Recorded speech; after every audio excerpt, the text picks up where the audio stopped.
ఆ సంఘానికి ఒక ఆయన బోధ చేయడానికి వచ్చాడు. బోధ చేయడానికి వస్తే ఆయన చెప్పాడంట, 3 పాటలు అయిపోయే లోపు వచ్చిన వాళ్ళే ఆరాధన చేయండి.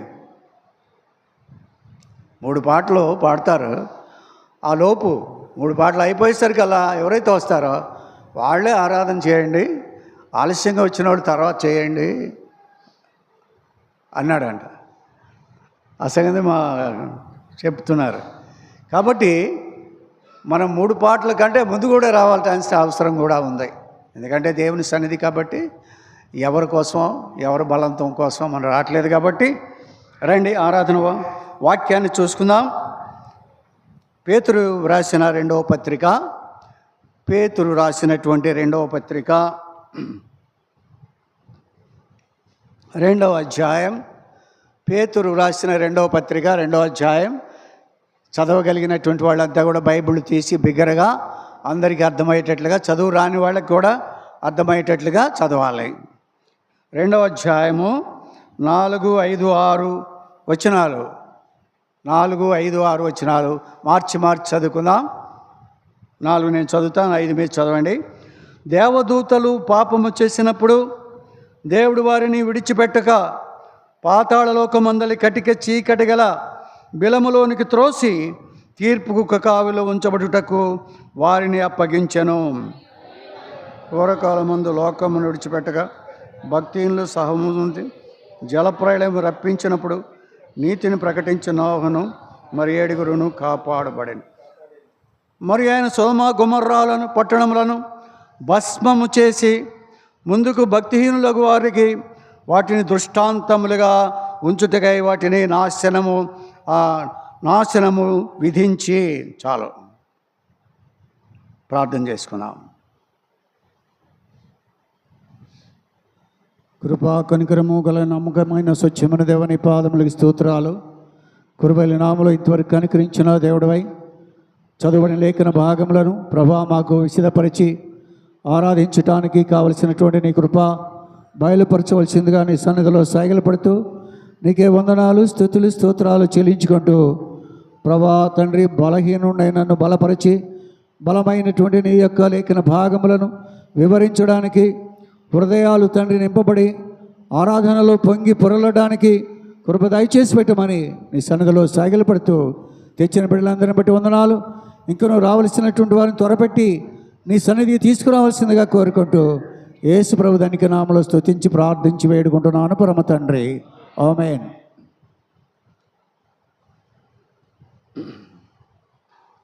ఇక్కడ 3 విషయాలు మనం చూస్తూ ఉన్నాం. నేను మళ్ళీ ప్రశ్న వేస్తాను, జాగ్రత్తగా వినాలి. ఆరాధన కూడా చేయాలి కాబట్టి 3 విషయాలు చెప్పాడు దేవుడు. ఇక్కడ దేవదూతలు పాపం చేశారు. పాపం చేసినప్పుడు ఏం పాపం చేశారు? దేవుడి కంటే తమ సింహాసనము ఇంకా ఎక్కువగా చేసుకోవాలనుకున్నారు.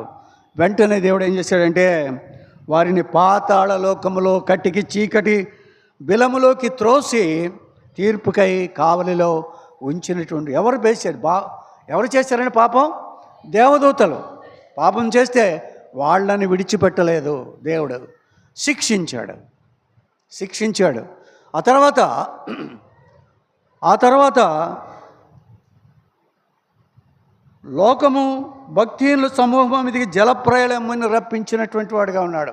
భక్తిహీనుల మీదకి నోవహు దేవుని గురించి చెప్పినా కూడా వినకుండా ఉన్నప్పుడు జలప్రళయం వస్తుంది అని చెప్పినప్పుడు, జలప్రళయం ఎప్పుడు వచ్చింది? అసలు వనలే లేవు, అప్పటికి వర్షాలే లేవు. ఏంటి ఇక్కడ తయారు చేస్తున్నాడు ఈయన అనుకున్నారు. చెప్తున్నాడు వర్షం వస్తుంది, మునిగిపోతాం, యేసుప్రభు నమ్ముకోండి అని సువార్త చేస్తే ఒక్కడు నమ్ముకోలేదు. పేతురు సువార్త చేసినప్పుడు 3000 మంది నమ్ముకున్నారు. నోవహు చేసినప్పుడు ఒక్కడ కూడా అందరినీ కూడా జలప్రళయంలో ముంచేశాడు. ఆ వాడ అరారతు పర్వతం మీద ఆగింది. పర్వతము మునిగిపోయేటంత వర్షం పడింది, పర్వతాలు మునిగేటంత. జనమంతా చనిపోయారు. విడిచిపెట్టలేదు దేవుడు పాపం చేసినటువంటి వాళ్ళని. దేవదూతలు పాపం చేసినప్పుడు విడిచిపెట్టలేదు. ఆ లోకంలో ఉన్నటువంటి నోహ కాలంలో ఉన్నటువంటి ప్రజల్ని విడిచిపెట్టలేదు. సొదొమ గొమొర్రాలు ఉన్నాయి, వాటి మీద దేవుడు ఏం చేశాడు? ఉగ్రత చూపించి అగ్నివర్షం కురిపించి, గంధకాలతో మండే అగ్నిని కురిపించి భస్మం చేసినటువంటి వాడు, బూడిద చేశాడు. అక్కడ ఉన్నటువంటి వారి పాపంను విడిచిపెట్టాల, వీళ్ళని విడిచిపెట్టలేదు. ఆ ఓడ దగ్గర ఉన్నటువంటి లోక కాలంలో ఉన్న వారిని విడిచిపెట్టలేదు, దేవదూతల్ని కూడా విడిచిపెట్టలేదు. అయితే మన దగ్గరికి వచ్చేవారికల్లా ప్రేమ కలిగిన దేవుడు. రోమా 8:1 చదువు. రోమా 8:1 చదువు.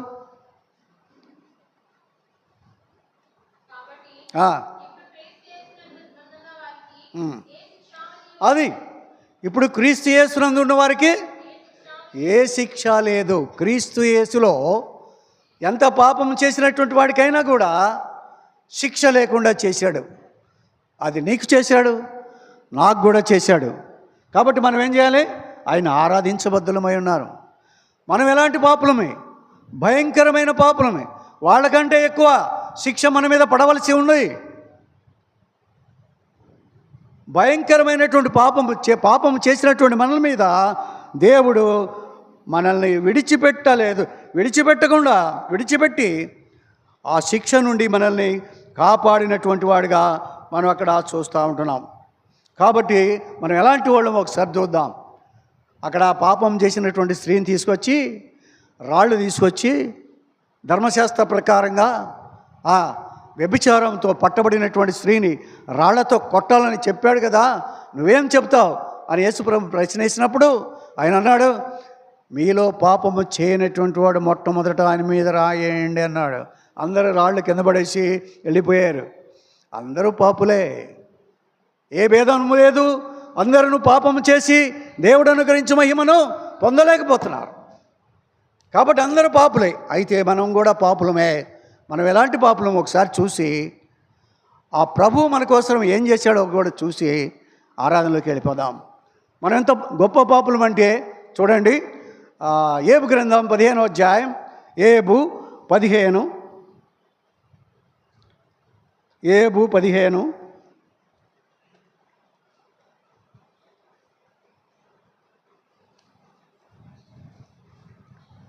14 నుంచి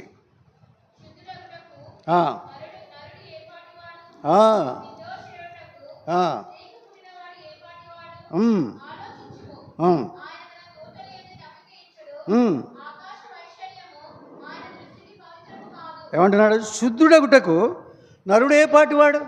ఎలా శుద్ధుడవుతాడు? అసలు జన్మపాప కర్మపాపాలతో నిండిపోయినటువంటి వాడు, పాపాన్ని తిని పాపాన్ని త్రాగుతూ పాపంలో దొరిలేటువంటి వాడు, అలాంటి వాడు ఎలాగా శుద్ధుడవుతాడు? శుద్ధుడు కాలేడు. శుద్ధుడు అవ్వాలంటే శిలువ రక్తము ద్వారా మాత్రమే శుద్ధుడు కాగలడు, పరిశుద్ధుడు కాగలడు. మామూలుగా ఏ విధము చేతనైనను నరుడు శుద్ధుడు కానేరడు. నిర్దోషి అగుటకు స్త్రీకి పుట్టినవాడు ఏ పాటివాడు? ఎవరికి పుట్టాడు? స్త్రీకి పుట్టినటువంటి వాడు. యేసుప్రభు ఎవరికి పుట్టాడు? స్త్రీ పుట్టాడా? కన్యకకు పుట్టాడు, స్త్రీకి పుట్టలేదు. యేసుప్రభు కన్యకు పుట్టాడు కాబట్టి ఆయన పరిశుద్ధుడు, దేవుడు, పవిత్రుడు, నిర్దోషి, నిష్కల్మషుడు, పాపుల్లో చేరక ప్రత్యేకంగా ఉన్నటువంటి వాడు యేసుప్రభు. మనమైతే జన్మ పాపం కలిగినటువంటి వారం. ఎలా పుట్టామంట? నిర్దోషుడు, స్త్రీకి పుట్టినవాడు ఏ పాటివాడు? మనం స్త్రీకి పుట్టిన వారం. రెండోది ఏంటి? అపవిత్రులమైనటువంటి వారం. ఇంకా ఉంటున్నాడు తర్వాత, ఆలోచించుము, దూతల యందు నమ్మిక ఉంచటలేదు. దూతలైనా కూడా నమ్మకం లేదు. ఆయనకి దూతలైనా నమ్మకం లేదు. తర్వాత ఆకాశ వైశాల్యము, భూమి ఆకాశము ఏది పవిత్రం కాదంట. తర్వాత హేయుడు, చెడినవాడు, నీళ్లు త్రాగునట్లు దుష్క్రియలు చేయవాడును, మరీ అపవిత్రుడు కదా. ఎలాంటి వాడు? ఆకాశము కింద ఉన్నవాడు, భూమి మీద ఉన్నవాడు, భూమి మీద బ్రతికేటువంటి వాడు, ఆకాశాన్ని భూమిని కూడా అపవిత్రపరిచినటువంటి వాడు అయినటువంటి ఈ మానవుడు అపవిత్రుడు, స్త్రీకి పుట్టినవాడు ఏ విధముగా నిర్దోషి అవుతాడు? దోషం లేకుండా ఉంటాడు. కాబట్టి ఆ పాపం మన మీద ఉంది. నీ మీద, నా మీద దోషమున్నది, పాపమున్నది. స్త్రీకి పుట్టిన వారము హేయమైనటువంటి వారం. హేయమంటే పెంటను చూస్తే తొలగిపోతాం కదా, అలాగా పెంట కుప్పల మీద తిరిగేటువంటి దౌర్భాగ్యులమైన మనల్ని దేవుడు కావాలని కోరుకున్నాడు. మనల్ని మాత్రం నాశనం చేయలా. దేవదూతలను నాశనం చేశాడు, తీర్పు తీర్చాడు. ఆ తర్వాత ఓడలో ఎక్కిన నోవహు కాలంలో అందరినీ నాశనం చేశాడు. సొదొమ గొమొర్రాల్లో ఉన్నటువంటి వారిని భస్మం చేశాడు. నన్ను మాత్రం చేయడానికి ఇష్టపడలేదు. తన కుమారుణ్ణి పంపించి ఆయన్ని నాశనం చేశాడు, ఆయన్ని చిత్రవధ చేశాడు, ఆయన్ని శిలో మరణం, శాపగ్రస్తమైన మరణాన్ని ఆయనకి చేశాడు. మన శాపాన్ని, మన పాపాన్ని భరించేటువంటి వాడిగా ఆయన్ని చేశాడు. నువ్వు పొందక్కర్లేదు. నీ పాపం తీసుకెళ్ళి నా కుమారుడైన యేసు ప్రభు మీద వేసేయండి. ఆయనను నలుగుగొట్టుటకు నాకు ఇష్టమైంది. నీవు నరకానికి పోవటానికి నాకు ఇష్టం లేదు. నువ్వు నరకానికి పోవటం నాకు ఇష్టం లేదు, కానీ నా కుమారుడిని నలగొట్టడానికి నాకు ఇష్టమైంది. ఎవరిని ఎక్కువ ప్రేమించినట్టు? కుమారుడినా నన్నా? ఎవరిని ఎక్కువ ప్రేమించాడు? మనల్ని ఎక్కువ ప్రేమించాడు.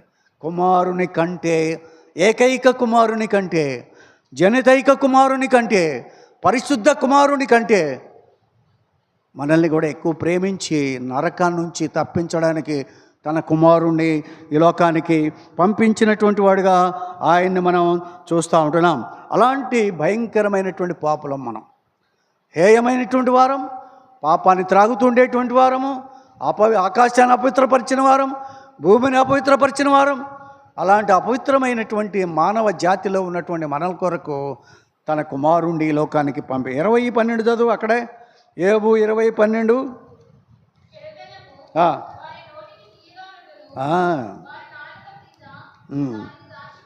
ఏంటది? చెడుతనం. మనం ఏం చేస్తూ ఉంటాం? చెడుతనమును వారి నోటికి తీయగా ఉండను. చెడుతనం నోటికి తీయగా ఉండేటువంటిదిగా ఉంది. చెడు మాటలు, చెడుతనము నోటికి తీయగా ఉండటం అంటే మాటలాడడం కూడాను. చెడుతనము వారి నోటికి తీయగా ఉండను, వారి నాలుక క్రింద దాన్ని దాచిపెట్టిరి. ఈ మధ్య నాలుక కింద దాచిపెడతామంటే ఎవరో ఇలాగా ఏదో వేసుకుంటారు కదా, అక్కడ నాలుగు కింద పెడతారు, పెదాల కింద పెడతారు, అదేదో పొట్లాలు వేస్తారు.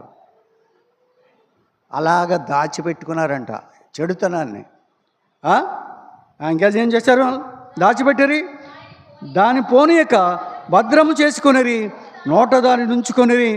ఆయనను వారి కడుపులో ఆహారం పులిసిపోవును. ఇవన్నీ కూడా పెట్టుకుని ఉన్నారు, కానీ వారి కడుపులో విషం ఉన్నది. వాడి కడుపులో పులిసినటువంటిది ఉంది, చెడు చేసేటువంటిది ఉంది. దాచిపెట్టుకుంటున్నారు, నోట్లో దాచిపెట్టుకుంటున్నారు, పెదాల కింద దాచిపెడుతున్నారు, నాలుగు కింద దాచిపెడుతున్నారు, పాపాన్ని జుర్రుకుంటున్నారు. అలాంటి పరిస్థితిలో ఉన్నటువంటి మానవుణ్ణి దేవుడు జ్ఞాపకము చేసుకున్నటువంటి వాడుగా మనం చూస్తున్నాం. కీర్తనల గ్రంథం కీర్తనలో 52:3 మేలు కంటే కీడు చేయుటయు, నీతి పలుకట కంటే అబద్ధము చెప్పుటయు నీకు ఇష్టం. ఏమిష్టం? మేలు కంటే కీడు చేయడం, నీతి పలుకుట కంటే అబద్ధము చెప్పుట. అబద్ధం తొందరగా ఆడతాం. అబద్ధం ఆడినవిడేవాడండి అంటారు. అబద్ధికులందరూ అగ్ని గంధకములతో మండే గుండములో పాలు పొందుతుడు, ఇది 2వ మరణం అని రాయి పెట్టాను.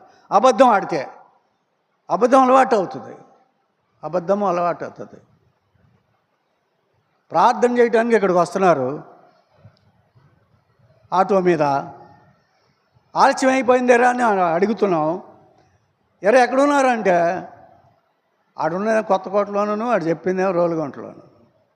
రోలుగుంట దాకా వచ్చామన్నారు. అంటే కొత్తకోటలోనే ఉన్నాడు. ఆలస్యం అయిందని ఏమని అంటారని చిన్న అబద్ధం. కొత్తకోటలోనే ఉన్నామంటే ఎవరేమంటారు? చిన్న అబద్ధం. అలాంటివి చిన్న చిన్న అబద్ధాలు కూడా ఆడే పరిస్థితి మనకు ఉంటుంది. అందుకని అంటున్నాడు, మేలు కంటే కీడు చేయుటయు నీతి పలుకుట కంటే అబద్ధము చెప్పుటయు నీకు ఇష్టము.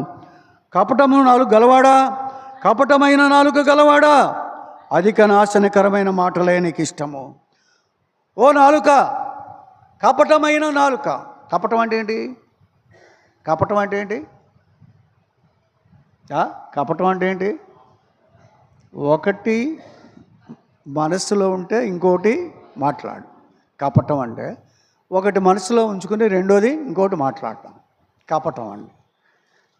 ఈ కపటమైనటువంటి నాలుక కలవాడా, అధిక నాశనకరమైన మాటలే నీకు ఇష్టం. అలాంటి వాళ్ళ మనం కపటమైన వారం, అధిక నాశనకరమైనటువంటి మాటలు ఇష్టపడేటువంటి వారం. మానవ మాతృలం, నరులము, అవిధేయులము, అపరిశుద్ధులము, దేవునికి ఎదురు తిరిగేటువంటి తత్వము కలిగినటువంటి వారము. అలాంటి వారిని దేవుడు ఎంతగానో ఇష్టపడేటువంటి వాడిగా ఉంటున్నాడు. చూడండి, యెషయా గ్రంథం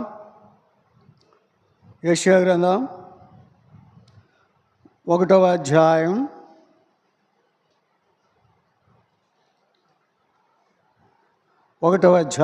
2వ వచనం.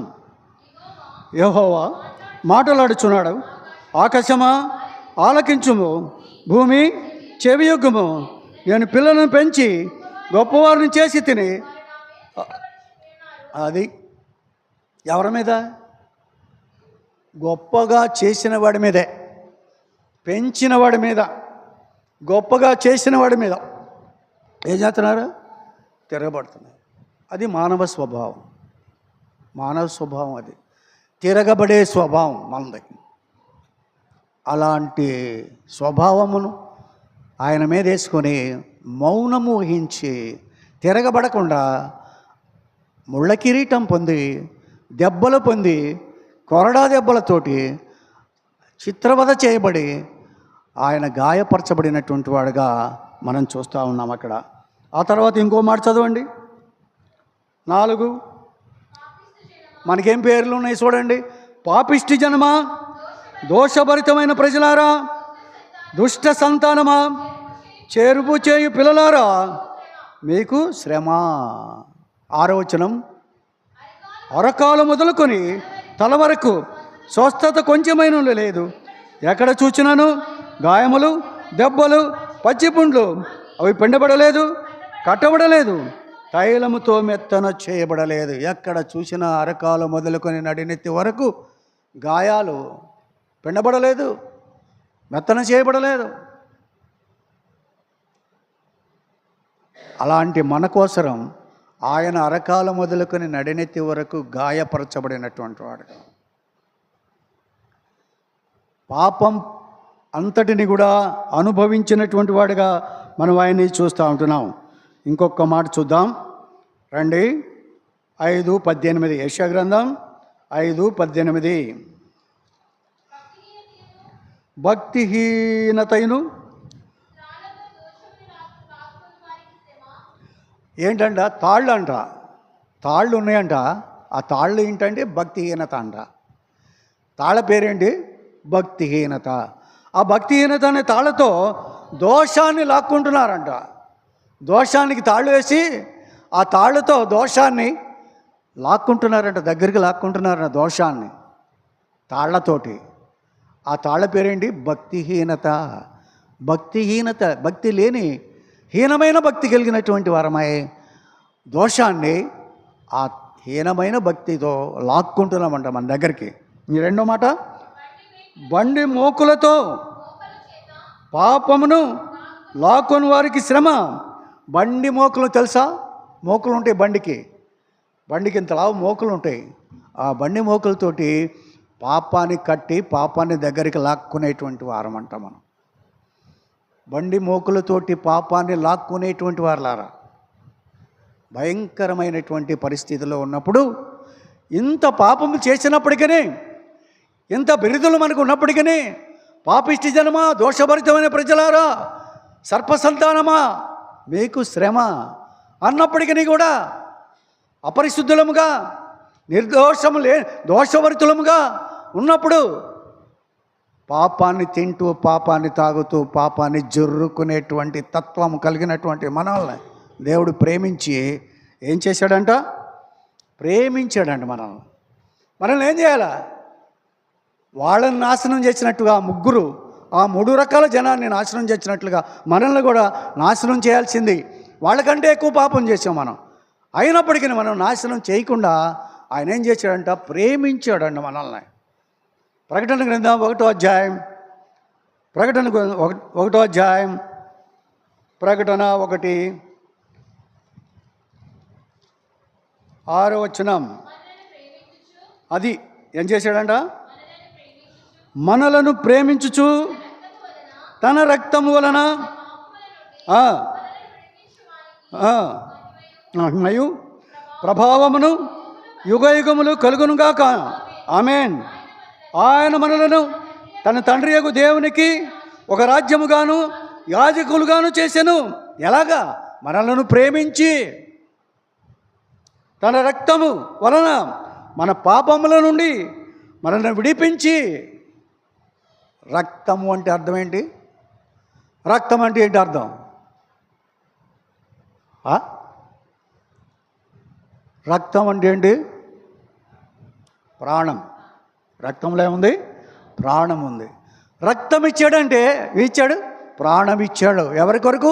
నీ ప్రాణము అగ్ని గంధకాలతో మండే గుండములో నాశనానికి పోకుండా ఉండడానికి ఆయన ప్రాణాన్ని అడ్డుగా వేశాడు.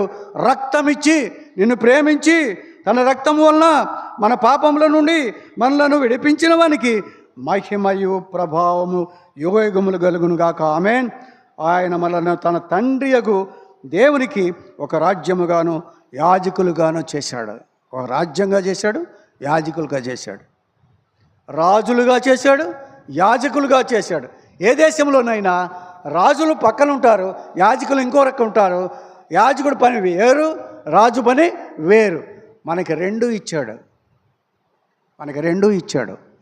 యాజకులుగా చేసి అతి పరిశుద్ధ స్థలంలోకి వెళ్ళడానికి, దేవుని ఆరాధించడానికి, దేవుని మహింపరచడానికి, యుగయుగములు నీకు మహిమ కలుగును గాక, ప్రభావం కలుగును గాక అని చెప్పే గుంపులోకి మనల్ని తీసుకొచ్చాడు. ఎందుకని? మనల్ని ప్రేమించి తన రక్తమిచ్చి తన ప్రాణమిచ్చి మనల్ని విమోచించి మనల్ని రక్షించి తన బిడ్డలుగా, యాజకులుగా, రాజులుగా చేసుకొని ఆయన రాజ్యములో మనల్ని ఉంచడానికి ఇష్టపడ్డాడు. ఇంత భయంకరమైనటువంటి పాపికి అంత ఉన్నతమైనటువంటి స్థానాన్ని ఇవ్వడానికి దేవుడు ఎంతగానో ఇష్టపడినటువంటి వాడిగా ఉంటున్నాడు. ఎలాగా వచ్చింది? పరిశుద్ధత మనకి ఎలా వచ్చింది? స్నానం చేస్తే వచ్చిందా? రాలేదు. అలా రాలేదు. చూడండి, యోహాను సువార్త, యోహాను 1వ యోహాను 1:7, 1వ యోహాను 1:7, 1వ యోహాను 1:7. అయితే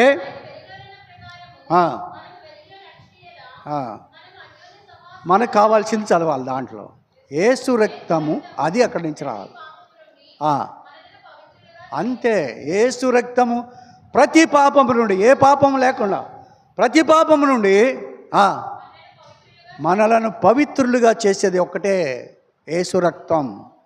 యేసు రక్తం ఒక్కటే మన పరిశుద్ధులుగా, పవిత్రులుగా, నిర్దోషులుగా, నిరపరాధులుగా, నిందారహితులుగా చేసి ఆ పరలోక రాజ్యంలో కూర్చోబెట్టడానికి, ఆయన సింహాసనం మీద కూర్చోబెట్టడానికి ఆయన ఇష్టపడినటువంటి వాడుగా ఉన్నాడు. కాబట్టి వాళ్ళను నాశనం చేసినట్లుగా మనల్ని నాశనం చేయకుండా మనల్ని రక్షించి వదిలేలా పరలోకానికి తీసుకుని వెళ్ళి పరలోక పరిశుద్ధ పట్టణంలో రాజులైన యాజక సమూహంలో కిరీటము ధరింపజేసి కనకపు సింహాసనం మీద కూర్చోబెట్టి కుమారుడా అని పిలుచుకునేటువంటి ధన్యతలోనికి మనం వెళ్ళామంటే వారసులుగా చేసుకున్నాడు, కుమారులుగా చేసుకున్నాడు.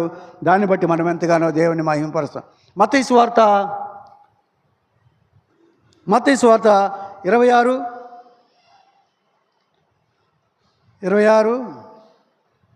28.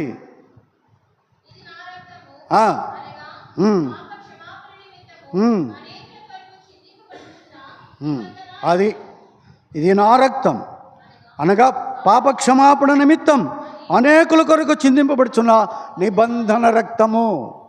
మామూలు రక్తం కాదు, అనేకుల కొరకు చిందింపబడుచున్నటువంటి నిబంధన రక్తము. దేవుడు నిబంధన చేసినటువంటి రక్తముగా నూతన క్రొత్త నిబంధన రక్తములోనికి మనల్ని తీసుకొని వచ్చినటువంటి వాడుగా ఉన్నాడు. ఆ రక్తము ద్వారా మనల్ని కడిగి శుద్ధీకరించి పాప క్షమాపణ కొరకై ఆయన మనల్ని ఎంతగానో నిర్దోషులుగా చేయడానికి ఇష్టపడినటువంటి వాడుగా మనం ఆయన్ని చూస్తూ ఉంటున్నాం. యోహాను సువార్త 19,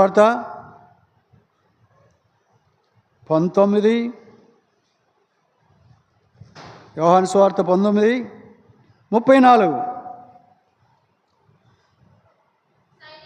సైనికులలో ఒకడు ఈటెతో ఆయన ప్రక్కను పొడిచెను, వెంటనే రక్తమును నీళ్లును. అది ఈటెతో ఎంత భయంకరమైన ఈటెతో పొడిచాడంటే చాలా లోతుకి వెళ్ళిపోయింది ఈట. ఆ ఈట దెబ్బకే రక్తము లేదని చెప్పడానికి నీరు కారింది, రక్తం అయిపోయింది అని చెప్పడానికి నీరు వచ్చేసింది, ఇంకా రక్తం లేదు అని. ఆయన ప్రక్కలో పొడిచినటువంటి ఆ బాకు ఎంతో లోపలికి వెళ్ళిపోయి అక్కడ నుంచి రక్తము కారింది, నీ కొరకు నా కొరకు. ప్రక్కలోని బల్లేమో చేయలోతు గాయము, రుధిర జలము లేకమై ఒలికె నేల ధారలై.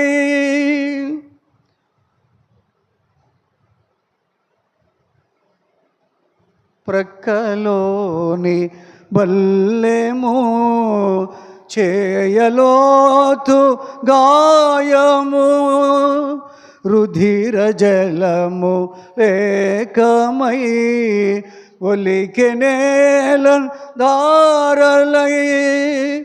ప్రభుని గాయములలో దాగి ఉండగలము క్షేమమై. ప్రభు యొక్క గాయముల్లో దాక్కొని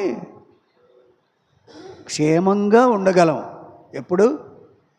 సైతానుడు మనల్ని తరిమేటప్పుడు, సైతానుడు మనల్ని అంటబడేటప్పుడు పరిగెత్తకుండా వెళ్ళి ఆయన గాయములలో దాక్కుని సురక్షితముగా ఉండగలము.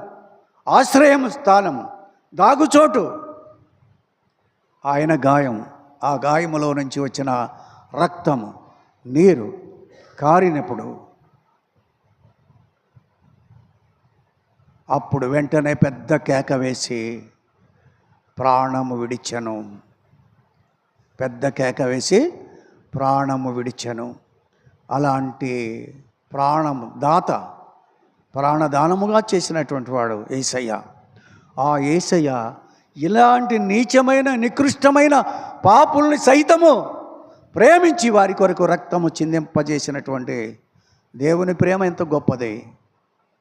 అందుకని అంటున్నాడు, ఈ నా గొర్రెల కొరకు నా ప్రాణము పెడుతున్నాను అన్నాడు. కాబట్టి గొర్రెల కొరకు ప్రాణము పెట్టినటువంటి ప్రభువు మనకు గొర్రెల మందగా చూడాలని చూస్తున్నాడు. కాబట్టి మనం ఆరాధనలోకి వెళదాం. దేవుడు చేసినటువంటి మేలులు ఉపకారములన్నిటినీ జ్ఞాపకం చేసుకొని ఒక్క మాట చూద్దాం. రోమా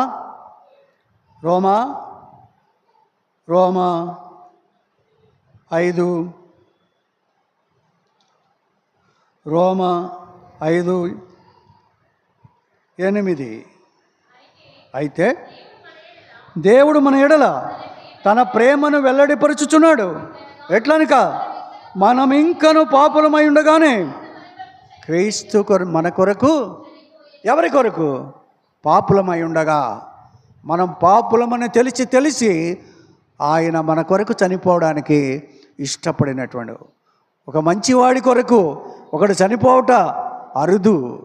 అయితే పాపుల కొరకు చనిపోయేటువంటి వాడు ఒక యేసు ప్రభువే. పాపులను ప్రేమించినటువంటి వాడు, పాపులను కడిగి శుద్ధి చేయగలిగినటువంటి వాడు, కుమారుడా అని పిలుచుకోగలిగిన వాడు, ఓ వారసుడా అని చెప్పగలిగినటువంటి వాడు ఆయన ఒక్కడే. ఇంత గొప్ప భయంకరమైనటువంటి పాపుల్ని ఆయన పిలిచి ఆయన పునీతులుగా చేసి, పరిశుద్ధులుగా చేసి, నిర్దోషులుగా చేసి, నిరపరాధులుగా చేసి పరలోకంలో రాజ్యములో మనల్ని సింహాసనం మీద కూర్చోబెట్టిన ప్రభువుని ఆరాధించకుండా ఉంటే నువ్వు రక్షణ నిజంగా పొందితే నోరు మూసుకొని కూర్చోలేవు. ఆ తర్వాత సమయం ఇచ్చినప్పుడైనా, సమయం లేనప్పుడు అప్పుడైనా ఆరాధిస్తావు. కాబట్టి ఆ విధంగా ఆరాధించు. ఎవరిని విడిచిపెట్టలేదు. నోహు కాలంలో ఓడ సమయంలో ప్రజలందరినీ నాశనం చేశాడు. సొదొమ గొమొర్రాలో ఉన్నటువంటి వాళ్ళందరినీ నాశనం చేశాడు. తర్వాత పాపము చేసినటువంటి దేవత దూతలను కూడా విడిచిపెట్టకుండా ఆ పాతాళములో, ఆ బిలములో దాచిపెట్టి ఉంచినటువంటి వాడుగా ఉంటున్నాడు. అయితే మనల్ని మాత్రం విడిచిపెట్టాడు. తండ్రి చెయ్యి విడిచిపెట్టాడు, కానీ నీ చెయ్యి నా చెయ్యి విడిచిపెట్టలేదు ఆయన. నువ్వు నాకు కావాలి, నిన్ను రక్షించాలి, నా స్వరూపం నీకు రావాలి, నా స్వభావం రావాలి. నా స్వరూపం ఇప్పటికే ఉంది. దేవుని స్వరూపంలో చేయబడ్డావు. దేవుడు ఎలా ఉంటాడో మనం అలాగా ఉంటాం. అయితే స్వభావం కూడా మారాలి. మన స్వభావం మంచిది కాదు. స్వరూపం ఉంది కానీ స్వభావం మంచిది కాదు. అది కూడా మారాలి. మారినప్పుడే దేవుని బిడ్డలం కాగలుగుతాం. అప్పుడు ఆరాధన చేసుకున్నారండి. ఆరాధన చేసుకున్నాం. మనమందరం లేచి నించొని మన యొక్క ఒక పాట పాడుకుంటూ ఆరాధనని కొనసాగించే వారముగా ఉందాం. అందుకు గాను పాట 127, పాత ప్రతుల్లో అయితే 125. పాట చివరి చరణం పాడేటప్పుడు సండే స్కూల్ పిల్లలు సండే స్కూల్కి వెళ్ళేటటువంటి వారుగా ఉంటారు. ఓ నా హృదయం.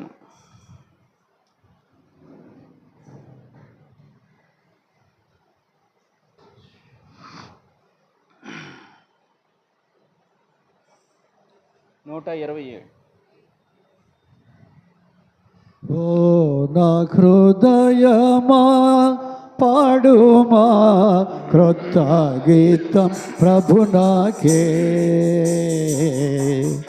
ఎంతో ఆనందం వర్ణింపజాల, ఎంతో ఆనందం వర్ణింపజాల, ఎంతో ప్రభు ప్రేమ.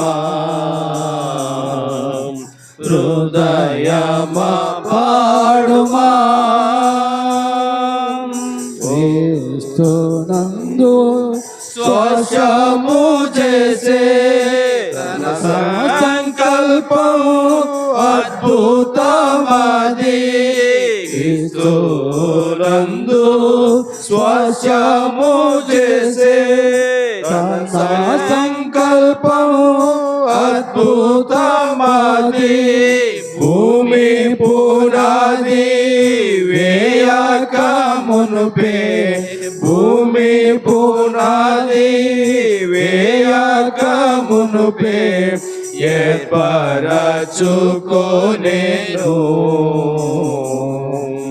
హృదయమా పాడుమా. ఓ నా హృదయమా పాడుమా క్రొత్త గీతం ప్రభునాకే. ఎంతో ఆనందం వర్ణింపజాల, ఎంతో ఆనందం వర్ణింపజాల, ఎంతో ప్రభు ప్రేమ.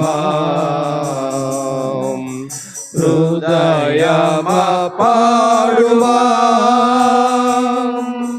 క్రీస్తునందు నన్ను క్షమించి రక్తము కడిగేను నన్ను. క్రీస్తు నందు నన్ను క్షమించి రక్తము కాచి కడిగేను నన్ను. విడిపించి నన్ను నీతిగా తీర్చి విడిపించి నన్ను నీతిగా తీర్చి పవిత్రపరచెను.